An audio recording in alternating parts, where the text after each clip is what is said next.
C'est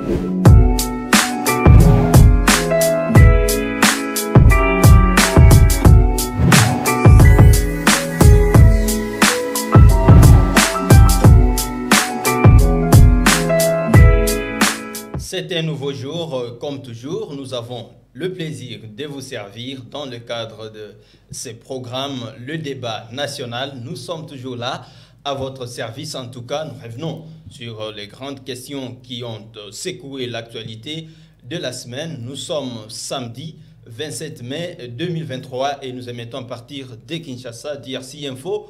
Nous sommes très contents de vous retrouver et alors nous parlons au cours de ce nouveau numéro de votre émission Les Débats National du processus électoral, quid de l'inclusivité. Vous savez, la semaine, depuis le week-end de la semaine passée, la semaine qui vient de s'achever également, on a été secoué par différentes manifestations de l'opposition, sinon l'Équateur, Katumbi, Fayulu, Sesanga et Matata, qui revendiquent entre autres un processus électoral crédible, mais surtout inclusif.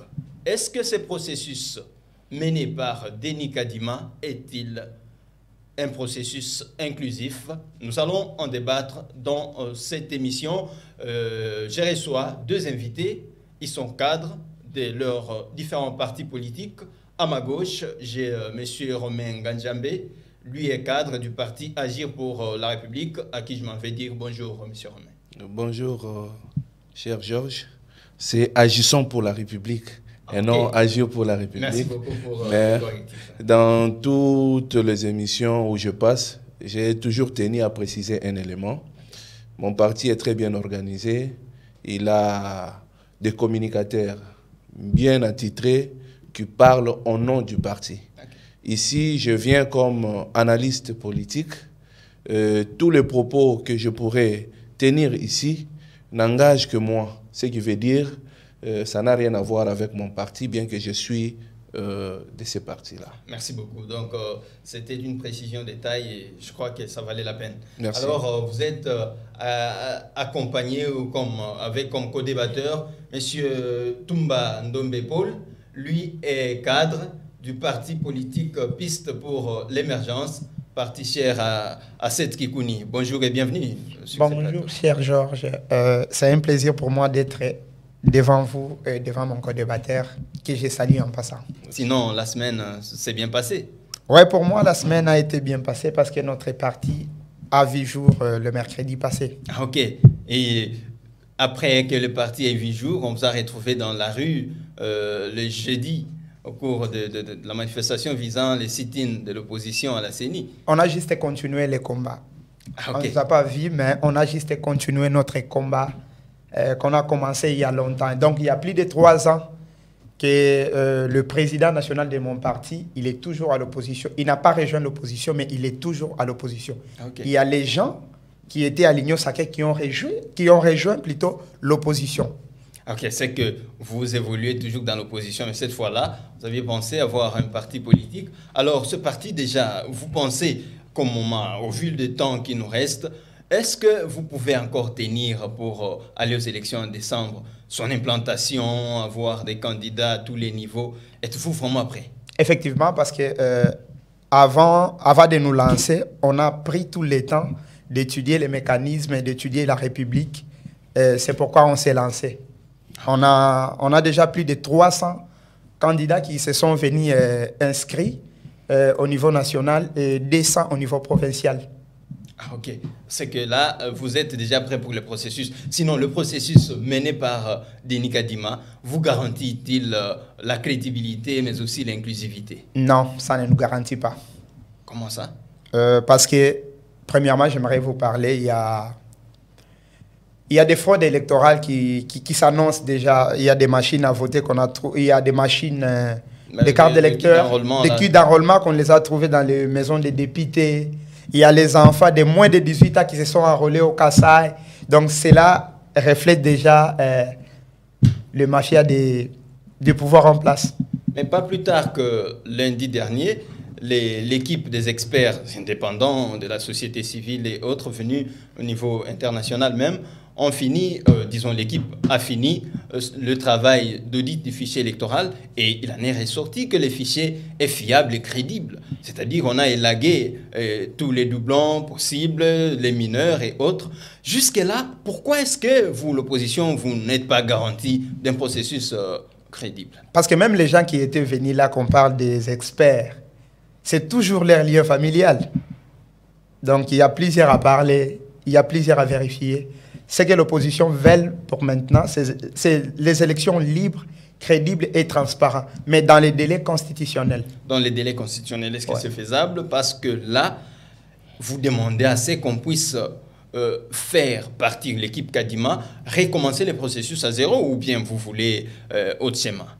Non, non, ce que l'opposition veut, c'est que les bureaux Kadima puissent partir et les bureaux de la Cour constitutionnelle puissent partir afin qu'on puisse avoir les élections libres, crédibles et transparentes. En tout cas.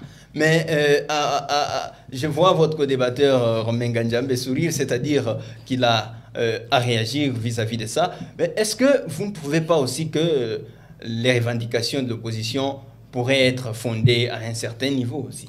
Je profite aussi de l'occasion pour saluer d'abord mon co-débatteur. Ce que je vais au moins appeler à mon co-débatteur est que vous n'avez encore que 4 jours depuis votre naissance. Et vous devez prendre avec beaucoup de maîtrise ce dont vous êtes en train de parler. Vous ne pouvez pas demander quelque chose et son contraire. Vous n'êtes pas le premier. Il nous reste 6 mois pratiquement pour que nous puissions aller aux élections. Tout ce que vous êtes en train de demander, tout ça là, pour moi, c'est un faux fouillant. Un faux fouillant, pourquoi? Parce que les élections ou le processus électoral a été lancé il y a de cela près de 2 ans. Près de 2 ans. Nous sommes partis d'abord d'un sérieux processus pour arriver à avoir Kadima à la tête de la CENI. Ça n'a pas été facile. Avec beaucoup de controverses et tout ça, on arrive à voir Kadima. Kadima, que même l'Église catholique est arrivée à faire des éloges par rapport à son CV. Aujourd'hui, lorsqu'on a lancé le processus d'enrôlement, ils sont partis avec des allégations selon lesquelles ce n'est pas... ils sont partis d'abord par des définitions de la photo. Oh, la photo qu'il y a là, ce n'est pas une bonne photo et tout, et tout, et tout. Au finish, ok, on est parti. On arrive, non, il y a un problème qui se pose, le fichier électoral doit être toiletté. Et pour montrer le professionnalisme de la CENI, je ne suis pas de la CENI et je ne parle pas au nom de la CENI, il y a eu même des journées portes ouvertes au niveau de la CENI où tout le monde, les différentes composantes de la société civile congolaise, les partis politiques, donc tout le monde pouvait partir à la CENI où on lui explique de manière claire et limpide le processus commence à évoluer jusque là où nous sommes. Au jour d'aujourd'hui, il y avait un souci avec l'OIF, l'Organisation internationale de la francophonie, vu qu'il y avait une Rwandaise à la tête de cette organisation. La population congolaise a dit jamais nous pouvons hypothéquer notre processus électoral en se livrant à l'audit externe émanant de quoi? De l'OIF. Et on a lancé l'appel à candidature. Cet appel à candidature a fait que l'on puisse constituer une équipe des experts externes qui devaient faire l'audit du fichier électoral. Et à ma grande surprise, j'entends parler des histoires du genre, il y a eu des affinités familiales. Chers camarades, vous devez faire attention avec des allégations que vous tenez. C'est-à-dire que quand vous suivez les revendications de l'autre camp, ça veut dire que déjà, tout a été biaisé dès le départ. C'est-à-dire qu'ils n'ont pas été consultés dans la composition. Permettez-moi, j'ai la parole. J'admets deux fois que lorsque nous sommes en train d'échanger, on donne le temps à l'autre de parler et dès qu'il finit, l'autre parle. Je ne monopolise pas la parole, mais je fais la suite logique. Donc, je réplique.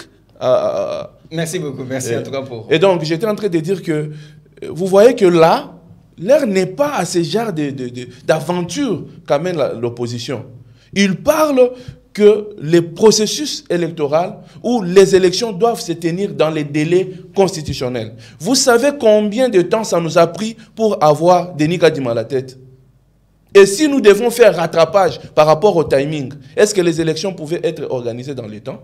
Et aujourd'hui, nous avons un fichier électoral dont les experts ont trouvé que cela était quelque chose de fiable, ça peut nous ramener aux élections. Et vous venez vous poser des trucs qui ne tiennent pas debout. Je suis vraiment désolé que le président de la CENI, dans son indépendance, il a dit les élections sont déjà à l'horizon et il n'y a plus marche arrière.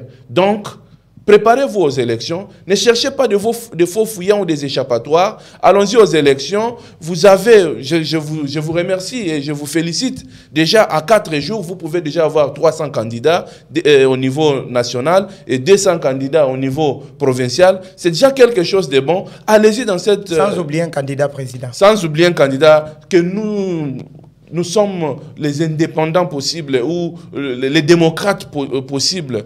Même si derrière lui, il pouvait encore soutenir un autre président, venez même à 25, même à 30, et vous verrez que Félix Tshisekedi, mon président, n'a personne au-devant de lui qui peut le battre. En tout cas, c'est un défi vous lancez, vous du côté de l'opposition, mais vous aussi, l'impression c'est que vous demandez une chose et son contraire, comme a dit votre co-débatteur. En même temps, vous voulez aller aux élections, mais vous demandez le départ, disons qu'on balaye toute l'équipe Kadima, avec des explications que votre co-débatteur vient de vous fournir. Vous ne craignez pas que ça vous prenne tout le temps et qu'on ait les glissements que parfois vous craignez souvent? J'aimerais d'abord dire à mon co-débatteur quelque chose qu'il a dit, qu'on a 4 jours, peut-être on ne maîtrise pas ce qu'on dit. Avant d'avoir ces 4 jours, on a pris beaucoup de temps d'étudier.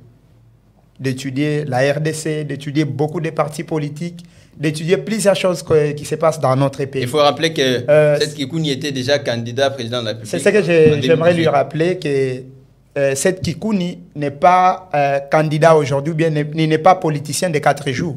Seth Kikouni fut candidat en 2018. Et avant que les partis politiques ne puissent faire sa sortie officielle, on existait déjà quelque part. Cela veut dire qu'on étudiait déjà les terrains. C'est pourquoi on s'est donné même les noms de pistes. Parce qu'on a vu que beaucoup de choses ne marchaient pas, alors on doit tracer une piste afin que l'émergence de la RDC puisse commencer. Pour ce qu'il dit, pour le processus électoral, moi je trouve il se donne cette peine de beaucoup parler parce qu'il connaît déjà ce qui se passe dans leur camp. Ouais, il connaît déjà ce qui se passe dans leur camp. Qu'est-ce qui se passerait selon vous? Dans leur camp, ce qu'ils attendent, ce n'est pas l'élection de Félix Tshisekedi. C'est juste la proclamation de Félix Tshisekedi comme président de la République. Parce que même consciemment, il est conscient, il connaît que non, si on part sur le terrain, Félix Tshisekedi n'aura pas de voix. Okay. Les stades qu'ils ont remplis là, ils n'ont pas rempli par la volonté du peuple, que le peuple parte seulement gratuitement. On connaît des réalités qui se sont passées dans des quartiers, dans des avenues, où des 30 $, des 20 $ se sont donnés. Cela veut dire que ça prouve clairement. Nous, l'opposition, ce qu'on veut, c'est les élections libres, crédibles et transparentes, et dans les délais constitutionnels. Dans le délai constitutionnel, si on fait, il reste à peu près 6 mois, tel qu'il a dit, le 20 décembre, on doit aller aux élections. Déjà, au mois de juin ici, on va convoquer le corps électoral pour le dépôt des candidatures au niveau de la députation nationale. Le projet de loi sur la répartition des sièges a été déposé. Ben, vous, opposition, toujours en train de réclamer l'inclusivité alors que le train est en marche. Est-ce, si jamais il y a élection sans vous, vous ne pensez pas que vous risquerez de jouer à la politique des chaises vides, ce qui ne vous profiterait pas? Il n'y aura pas élection des chaises vides. Le pays n'appartient pas à un seul camp. Le pays appartient à tout le monde. C'est-à-dire que tout ce que nous voulons, c'est les élections libres, crédibles et transparentes. Ou carrément, vous voulez d'un dialogue et puis entrer au gouvernement en attendant avec... Le mot dialogue ne sortira jamais de la bouche de l'opposition. Nous, on veut les élections. Mais on veut les élections libres, crédibles et transparentes. La fois passée, le samedi, l'opposition était dans la rue pour une marche finalement réprimée parce que vous, l'opposition, aviez refusé d'obtempérer à l'itinéraire convenu avec l'autorité urbaine. N'est-ce pas là aussi un comportement pas du tout civique de la part de ceux qui veulent diriger le pays demain? J'aimerais juste vous rappeler que nous sommes dans un état d'information où on ne demande pas l'autorisation, mais on s'informe. On a informé, mais lui, il a voulu maintenant donner l'ordre. On est dans un régime d'information. On ne vit pas par imposition. On vit par l'information. Donc, on devrait informer à Gentilly qu'on aura ça, on aura ça. Mais lui, en tant qu'autorité urbaine, il maîtrise la sécurité, il sait par où ça peut clocher et il vous a orienté à prendre un autre itinéraire. Vous ne croyez pas que c'était une façon de vous protéger aussi que d'assister à des scénarios qu'on a vécus? Cher Georges, donc vous pensez qu'avant de prendre ces décisions, nous-mêmes d'abord on n'a pas consulté cela? Ou bien on n'a pas vérifié? On a vérifié. Vous n'avez pas la maîtrise de la situation sécuritaire de la ville, par exemple, n'étant pas gestionnaire de la ville au quotidien. Bon, je dirais que tout cela, c'est la politique qui se passe à l'intérieur. Parce qu'il y a plusieurs choses qui relèvent qu'ils sont déjà incapables de ce qu'ils font. Ils sont déjà, je dirais, au bout de leur mandat. Maintenant, ils cherchent par où se rattraper. Alors, Monsieur Romain, vous avez une réplique à faire peut-être par rapport à ce que vos co-débatteurs ont dit. Mais si on doit faire un petit pas en arrière avec la marche de l'opposition de samedi 20 mai dernier, vous ne voyez pas aussi que ça a été une très mauvaise stratégie de la part de M. Gentilly Ngobila, gouverneur de la ville, d'autoriser la tenue des 3 manifestations des camps opposés? On devait naturellement assister à ce qu'on a vécu. Je voudrais d'abord revenir sur un élément sur lequel il a essayé de parler ici. Moi, j'aime souvent débattre sur les idéaux et non sur les individus. Cela veut dire que votre président, à qui je dois beaucoup de respect, était candidat indépendant. En tant qu'indépendant, il n'avait pas de parti politique. Vous comprenez? À peine qu'il est reconnu officiellement.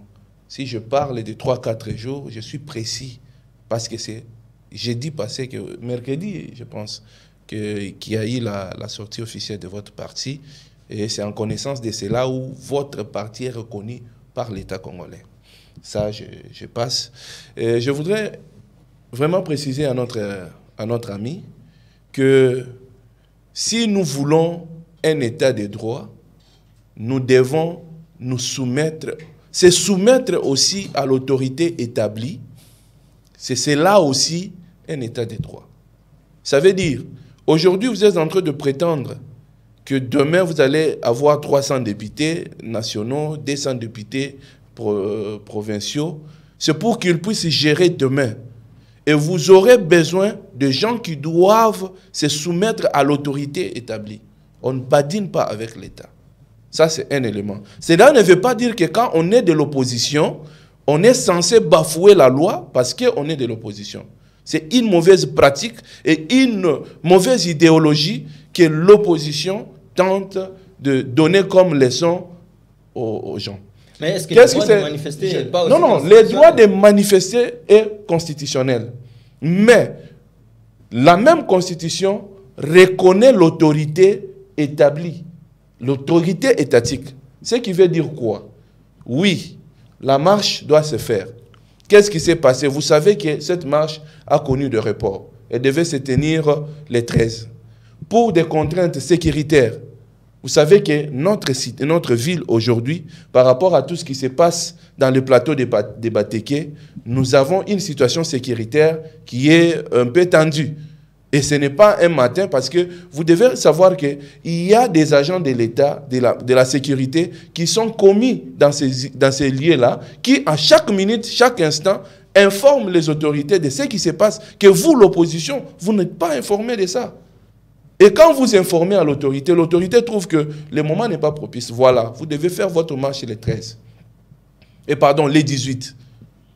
Convenu, ok, non, nous n'allons pas faire les 18, nous allons faire les 20. Ah, les 20. Mais les 20, il y a déjà il y avait déjà des organisations qui étaient déjà mises en place. Il y avait les gens des ACP qui devaient faire leur meeting au stade municipal de Massina. Il y a la jeunesse de l'UDPS qui devait faire leur marche allant des ronds-points Ngaba jusqu'au Saint-Raphaël. L'autorité, en tant que responsable, ne voulant pas assez qu'il y ait frustration de la part de l'opposition, elle a dit non, voilà. La partie Est est déjà prise par l'ACP. La partie Centre par l'IDPS. Sur ce, nous vous proposons l'itinéraire allant de Sakombi jusqu'au stade IMCA. Et cela ne va pas créer de confrontation entre l'opposition et la majorité. Ceux-ci seront à l'Est, ceux-ci au centre, ceux-ci à l'Ouest, et il n'y aura pas de problème. Mais subitement, le matin, on voit l'opposition qui se trouve dans une trajectoire qui n'a pas été permise par l'autorité établie. Et la police est appelée à remettre à l'ordre, veiller à l'ordre public. Et cela étant, vous avez vu, de vous-même, il y a des images où vous voyez un leader de l'opposition qui envoie ses militants. Vous voyez ça? Est-ce que c'est quelqu'un qui vient pour faire une marche pacifique, qui doit inciter... Ce n'était pas une façon de se défendre? Non, non, on ne peut pas se défendre devant la force de l'ordre. Face à une police qui menace... Nous avons une police professionnelle que, si vous vous rappelez bien, la même personne qui a dit aujourd'hui était la seule personne qui, lorsqu'ils ont fait leur marche, qu'ils ont fait à l'époque, qu'ils ont fait au stade Sainte-Thérèse, il a même demandé à la population d'applaudir pour le professionnalisme de la police. Et cette même personne vient aujourd'hui dire non, voilà, cette police n'est pas une bonne police. Je parle de Martin Fayulu. C'est pourquoi vous avez compris que moi, quand je viens, je parle des idéaux, je ne parle pas des individus. Donc, je vais demander à l'ami à comprendre que l'opposition est en perte de vitesse. Tout ce qui avait été fait lors de cette marche, c'était que l'on puisse exposer le pouvoir public au sens de la violation, au sens de ceci ou de cela. Mais heureusement, le bavure qu'il y a eu... le bavure qu'il y a eu, moi, je suis en train de vous parler aujourd'hui. Il y a eu des investigations qui ont été menées. On a découvert que ces petits garçons-là, c'est un garçon qui est en conflit avec la loi. C'est un enfant en conflit avec la loi et dont son sujet est même reconnu au tribunal pour enfants délimités. Okay. Et quand on a même mené des investigations, ceux qui lui présentaient disaient que non, c'était un élève. Ce n'était pas un élève. Il y a des images où vous allez voir que cet enfant est au niveau de la ligne de front. Parmi ceux qui attaquent la police, cet enfant est là devant. Mais est-ce qu'en tant que l'État, on a la responsabilité aussi d'éduquer sa population? Cet enfant-là, si réellement il a été dérouté, par exemple, dès le bas âge, la responsabilité ne serait pas partagée et de la part de l'État, mais aussi les parents de l'enfant. Ici, nous sommes dans un État de droit, un État responsable, qui veut à ce que, lorsqu'il y a quelque chose qui se passe, nous faisons une analyse objective. Ce qui veut dire, vous avez vu que cet enfant, malgré ce qu'il a fait, on ne l'a pas laissé sur la route. C'est le gouvernement congolais qui le prend en charge pour son hospitalisation. Et les bourreaux de cet enfant sont interpellés par la police. Vous avez vu les rapports du commissaire provincial de la police qui a fait état. Il y a eu des policiers blessés. Pourquoi? Ce qui m'étonne, moi, c'est de voir que l'opposition qui est en face de moi se prétend être une opposition républicaine. Alors que lorsqu'il faut parler de la population, dans cette population, il y a aussi la police. Ils ont eu à blesser. Ils ont eu à malmener la police. Il y a eu des policiers grièvement blessés. Mais quand l'opposition revendique, il ne fait pas allusion à la police dont ils ont blessé. Et donc là, c'est une controverse. Et ils doivent revoir leur manière de faire les choses. Mais ce qui est rassurant est que cette opposition, c'est une opposition la plus faible. Parce qu'ici, nous sommes en train de vivre la réalisation d'une des promesses du Sphinx délimité. Je cite Dr Étienne Tshisekedi Wamulumba qui avait dit « l'IDPS au pouvoir, il n'y aura pas d'opposition ».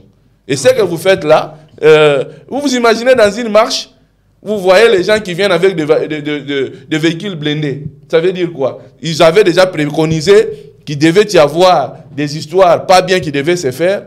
Et voilà, vous n'avez jamais vu les sphinx délimiter. Encore moins son fils, lorsqu'il était encore à l'opposition, venir avec des véhicules blindés pour se protéger. Merci beaucoup, merci beaucoup. Paul, vous faites l'opposition, comme le disent certains. L'opposition à la bourgeoisie.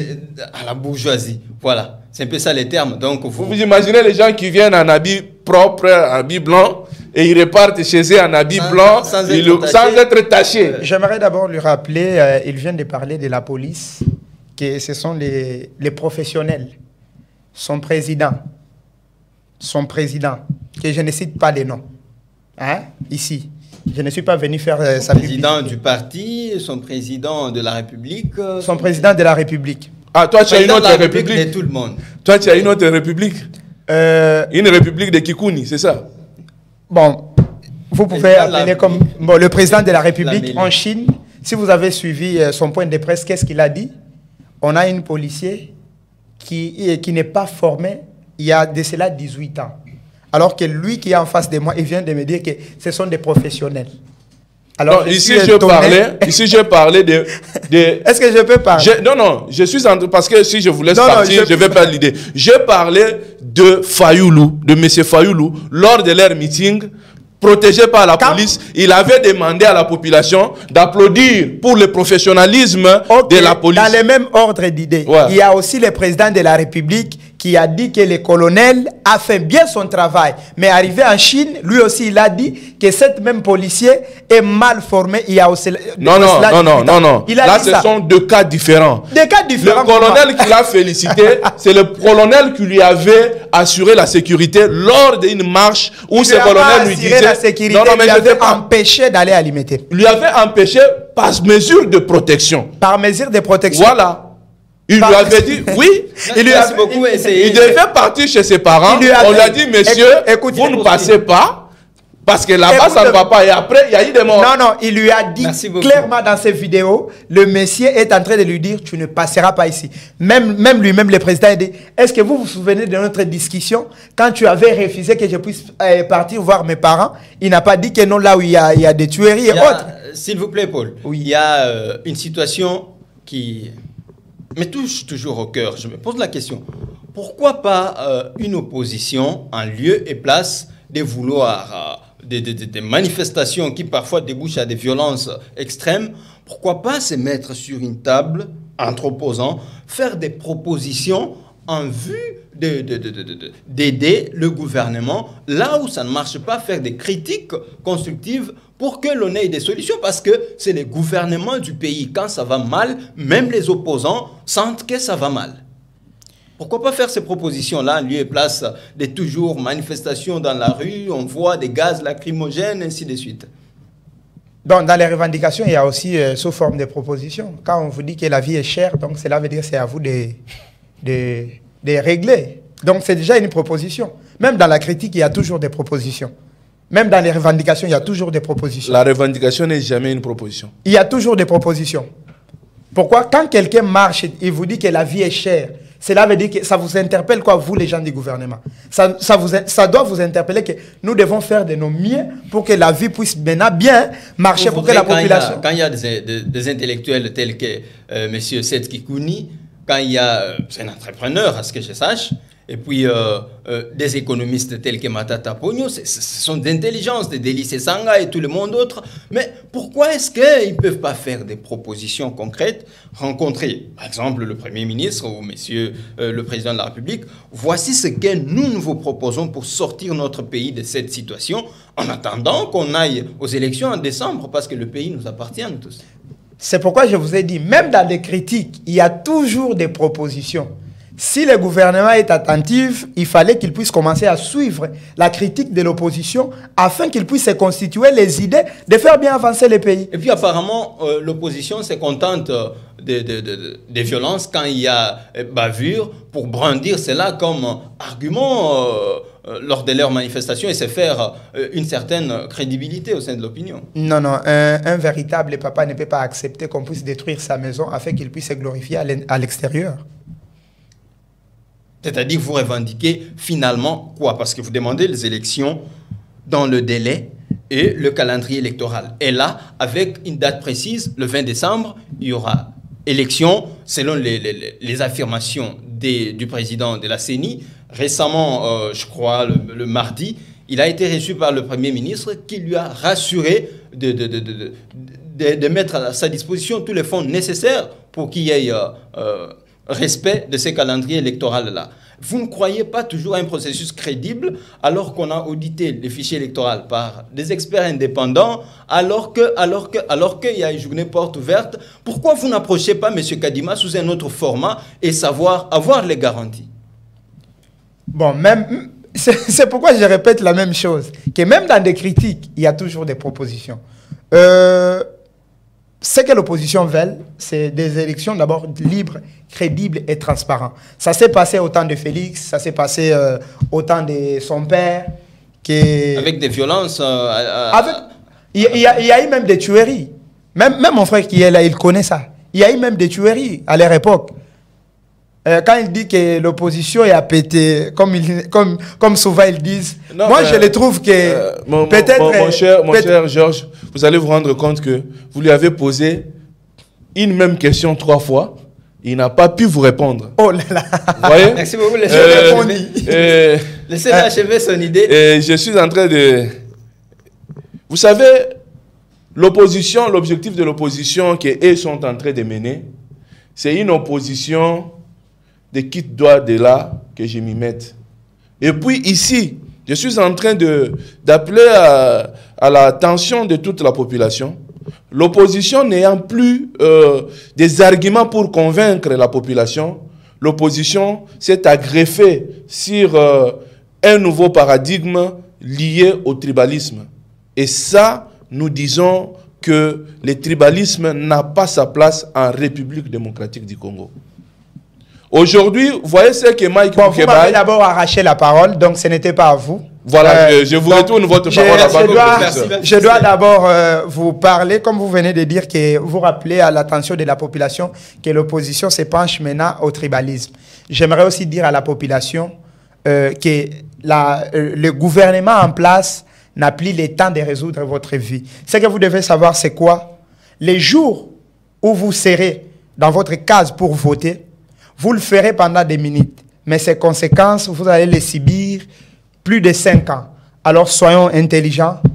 Ne vote pas parce qu'on t'a donné de l'argent. Ne vote pas parce que c'est quelqu'un de votre quartier ou de votre avenue. Mais votez intelligemment. Ce que mon frère a dit, d'aller voir Kadima dans d'autres manières. Sous un autre format, vous discutez sur... J'aimerais d'abord vous rappeler quelque chose. J'aimerais d'abord vous rappeler quelque chose. Je crois mon frère, il est conscient de ça. Quand on constitue toujours le bureau de la CENI, il y a toujours un représentant de l'opposition qui doit être là. J'espère que vous connaissez ça. Dis-moi qui est le représentant de l'opposition à la CENI. Monsieur Didier Manara. Il est PPRD. Même le PPRD ne le reconnaît pas. Ça appartient au PPRD parce que... l'opposition n'est pas l'opposition de PPRD. J'avais des éléments. Non, écoute d'abord. J'avais des éléments. Vous avez longtemps parlé. Non, je dois terminer pour qu'il puisse parler. Écoute, je vous dis, mon frère, l'opposition n'est pas l'opposition de la PPRD. L'opposition n'est pas non plus l'opposition des idées, non plus des pistes. Mais l'opposition constitue les opposants. Dont les opposants vont choisir quelqu'un pour lui dire que c'est toi qui vas nous représenter là-bas. Mais déjà, alors, apparemment, à votre sein, vous n'êtes pas unis. Vous verrez que Joseph Kabila, qui est du PPRD, n'est presque pas tout le temps avec les 4 qui se sont réunis. Et vous verrez à côté Mouzito, qui est aussi de l'opposition. Vous verrez, l'opposition est plurielle. Est-ce que dans ce sens-là, vous êtes sûr d'aller vaincre Félix Tshisekedi aux élections? Le problème qui est là, c'est quoi? D'abord, le problème que vous venez de parler là... J'ai l'impression que vous allez aussi tenir le temps qu'il a... vous allez récupérer. Mouzito n'est pas un opposant quand même. Ah bon? Mouzito n'est pas un opposant. Tu étais dans la Mouka depuis 2018. Écoute, il y a les gens qui se sont venus à l'opposition en croyant que pour Kabila, c'est fini. il doit se pencher à l'opposition parce que c'est là où le pouvoir va regarder. C'est comme les gens de Mouzito. Cela veut dire actuellement, Mouzito n'est pas dans l'opposition. Mouzito cherche à se faire une place là où il y a encore des bêtises qui circulent.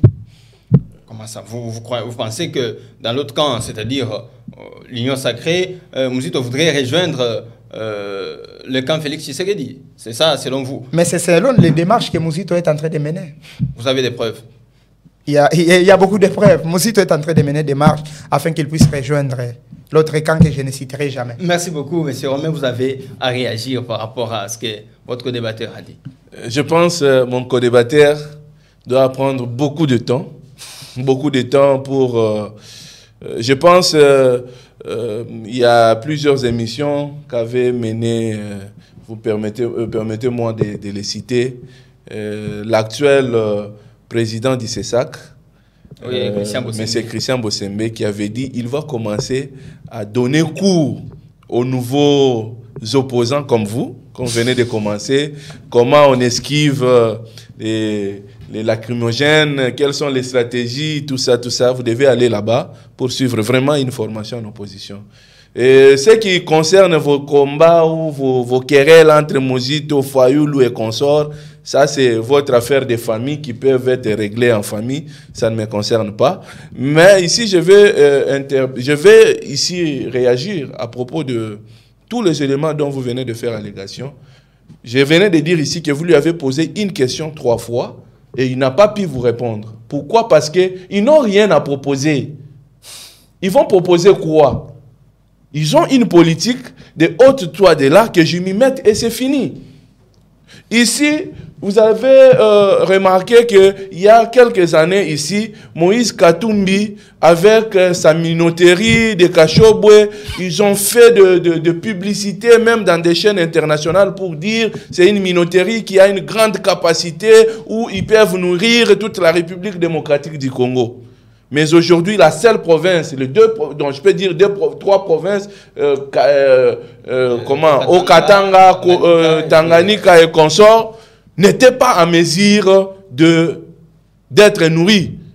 Est-ce une stratégie montée par Moïse Katumbi pour asphyxier la province afin que l'on voie que lui c'est l'homme solution? Heureusement, nous avons un gouvernement responsable qui a au moins joué sa carte et la solution a été trouvée. Vous êtes allé chercher la solution en Afrique du Sud dans... Pas de souci, la solution a été trouvée, heureusement. Et vous arrivez ici, il vous parle des histoires, non, la CENI, nous voulons que Kadima quitte. Le problème que l'on veut ici, ce n'est pas Kadima. Ce n'est pas la gouvernance de la CENI. C'est la tête de Kadima parce qu'il est Moulouba. C'est pourquoi je dis ici que l'opposition s'est livrée dans une mauvaise voie. Cette mauvaise voie qui est celle de susciter la haine tribale. Mais pourquoi cette flamme tribale semble toujours... Parce qu'ils n'ont pas d'argument. Ils n'ont pas d'argument. Ils n'ont pas d'argument à présenter auprès de la population. Aujourd'hui, je vous donne l'exemple. Nous qui, donc, l'IDPS, parce qu'à l'époque, mon parti n'était pas encore né, l'IDPS qui était dans l'opposition hier, malgré les représailles qu'ils avaient par le gouvernement de Joseph Kabila qui était un Katangais, on n'a jamais soulevé la population contre les Katangais. C'est-à-dire, vous croyez que l'opposition est en train de soulever la population contre les Katangais? Je ne crois pas, mais c'est ce qu'ils ont mis en place. Vous voyez dernièrement, les missions que Mike Moukebaï et Daniel Safou ont dû mettre en place, ça fait vraiment une expression tangible de leurs intentions. Il est du Kasaï. Il est du Kasaï, mais influencé par qui? Influencé par qui? Et ça, c'est une très mauvaise politique. Et la guerre tribale n'a pas sa place dans notre pays. Notre pays restera un et indivisible. Ce n'est pas sur base des intentions politiques que vous avez que vous devez venir diviser la population. Faites l'opposition. L'opposition est reconnue par la Constitution. Faites l'opposition. S'il y a des choses qui ne marchent pas, faites des protestations, faites des marches comme vous voulez, faites tout ce que vous voulez. Mais quant à soulever la population à des guerres tribales, ça, même mon parti Même mon autorité de référence, que j'appelle maintenant au nom de Maître Guy Luando-Mboyo, n'est pas partant de cette philosophie. Faites la politique. Prouvez au peuple, apportez des programmes qui sont différents des programmes que nous mettons en place. Et que la guerre puisse être la guerre d'idéologie et non la guerre tribale. C'est une opposition en perte de vitesse. Et voilà, ils sont en train de prendre l'arme de faible. Et n'oubliez pas que nous sommes dans un pays agressé. Nous sommes à la période où notre pays est agressé. Et on peut même sous-entendre que vous jouez les jeux de l'ennemi. Apparemment, vous oubliez quelque chose. J'aimerais d'abord le répondre à quelque chose. Vous oubliez quelque chose. L'opposition n'est pas dans les mains de Moïse Katumbi. S'il y a les gens de Moïse Katumbi, de l'ensemble, qui ont dit des choses tribales, il ne faut pas prendre ça et couvrir ça. Ici, nous disons ceci. Vous avez dit un élément. Vous m'avez dit un point qui était très important. D'abord, vous m'avez dit que moi, je fais les débats des idéaux et non les débats des personnes. Ici, alors, tel que vous êtes là, vous avez oublié ce que vous avez dit. Écoutez, et vous commencez à faire autre chose. Il faut me suivre correctement. Il faut me suivre correctement. Georges vous a parlé ici que l'opposition était plurielle. Et pour que l'opposition devienne plurielle, c'est-à-dire il y a eu la mise en commun de plusieurs individus ou de plusieurs leaders de l'opposition qui composent cette opposition. Vous comprenez un peu ça? C'est comme ça que même ici, lorsque nous sommes en train de parler de l'opposition, nous sommes en train de voir tous ces conglomérats. Vous voyez? Et quand il faut maintenant faire des éléments, cela ne nous exclut pas de faire une analyse individualisée. D'accord. Moi aussi, j'aimerais te rappeler, il y a un ministre là, de chez vous, qui était parti tenir ces débats séparatoires de l'autre côté en disant qu'on ne peut pas élire un étranger dans notre terre. Qui est cet étranger? C'est à lui de répondre à cette question. Maintenant, voilà. C'est à lui de répondre à cette question. C'est à lui de répondre à cette question. S'il y a des étrangers que l'on connaît qui sont étrangers, moi, en tant que Congolais, nationaliste, défenseur des droits congolais, je ne peux pas accepter qu'un étranger dirige ce pays. Moi aussi, j'aimerais te rappeler que tout Congolais est celui qui a acquis la nationalité congolaise à travers toutes les formes que nos lois autorisent. Tout celui qui est reconnu par la Constitution comme Congolais, il est Congolais. Ouais. Mais quand on parle d'un étranger, si le monsieur connaît l'étranger, qui nous cite le nom de l'étranger, mais ici vous ne pouvez pas venir nous parler des allégations. C'est pourquoi je vous dis ici que les propos tenus par moi doivent être attaqués par moi. Donc je ne suis pas là comme défenseur de quelqu'un. Non, vous le représentez aussi. Non, non. Avant de laisser à Paul la parole, s'il y a lieu de conclure l'émission, parce que nous sommes déjà en dépassement de temps. Votre conclusion? Ma conclusion est celle-ci. J'éveille une fois de plus la conscience de la population congolaise, au sens que nos amis soi-disant opposants ont une nouvelle tactique mise en place, celle de déstabiliser notre pays par la voie du tribalisme. Nous sommes un seul peuple. Le peuple ici du combat de Kimbangu, du combat de Lumumba, du combat de Kasavubu, du combat de Laurent Désiré Kabila, et avec pour slogan « Ne jamais trahir le Congo ». Jouer au jeu du tribalisme, c'est trahir le Congo, amener le Congo à se séparer et créer de l'infiltration au sein de notre pays. L'opposition est appelée à faire sa part, faire ses marches et tout. Nous sommes dans une république très, très démocratique, où tout est permis, mais pas au-delà ou au point de bafouer la loi. Faites votre opposition au respect de la loi et tout vous sera accordé. Donc, c'est ce que je peux dire en un mot, tout en demandant aussi à l'ami de bien encore suivre le cours de l'opposition, pour que ça lui permette. Merci. En tout cas, je crois qu'il a compris le message, mais sinon, il est de l'opposition, il mène les combats. Alors, Paul Toumba, vous êtes de piste pour l'émergence. Alors, vous continuez les combats dans l'opposition, mais en même temps dans la rue. Oui. Cela veut dire qu'on a juste intensifié nos démarches. C'est pourquoi on est dans la rue. Et la couleur verte symbolise l'espoir. Ok. Merci beaucoup. Alors, votre dernier mot, l'émission est à sa fin. L'émission est à la fin. J'aimerais d'abord... j'aimerais aussi dire un mot, si vous pouvez m'accorder 2 minutes. Rapidement. Suite à un point de presse que j'avais écouté. Suite à quoi de leurs frères. Les points de presse que j'avais écouté d'un VPM qui s'appelle VPM de l'Intérieur. Bon, pas il s'appelle, mais sinon c'est le vice-premier ministre de l'Intérieur, à mon égard, Peter Kazadi. Monsieur Peter Kazadi a réagi comme un militant d'un parti politique, pas comme un homme d'État. Un homme d'État ne doit pas tenir ce genre de propos. En passant, j'aimerais juste dire à la population congolaise qu'il est temps de vous réveiller. Il est temps de réfléchir et de penser à vos souffrances, à votre manque d'emploi, à vos manques de qualité et de considération dans votre pays. C'est à vous de voir. Si cette souffrance doit être continuelle, vous pouvez le faire, mais je crois en vous que vous êtes déjà conscient et personne ne viendra pour vous corrompre. Vous êtes là pour changer des choses. Il est temps de changer. Il est temps de donner les responsabilités aux personnes qu'il faut et aux personnes qui ont la tête de diriger ce pays. Merci. Merci beaucoup, Paul Lutumba.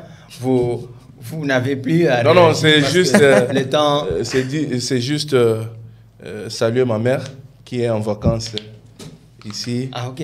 Je salue ma maman, Bernardine Mbamboyo, qui est en vacances à Kinshasa. Je la souhaite bon séjour et big dédicace à ma femme.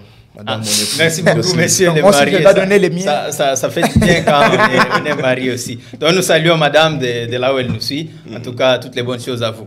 Ceci nous permet de clôturer cette émission. Nous sommes très heureux de savoir que vous étiez très nombreux à nous suivre et vous allez continuer de nous suivre, d'aimer, de liker, mais surtout de partager cette émission. Vous le faites déjà et ça nous fait plaisir de continuer dans cet élan-là.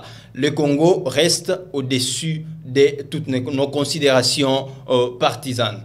Privilégions ce qui va pour l'intérêt de la nation, car la nation est au-dessus de tout. Merci et très bon week-end chez vous. Au revoir. Au revoir. Au revoir. Au revoir.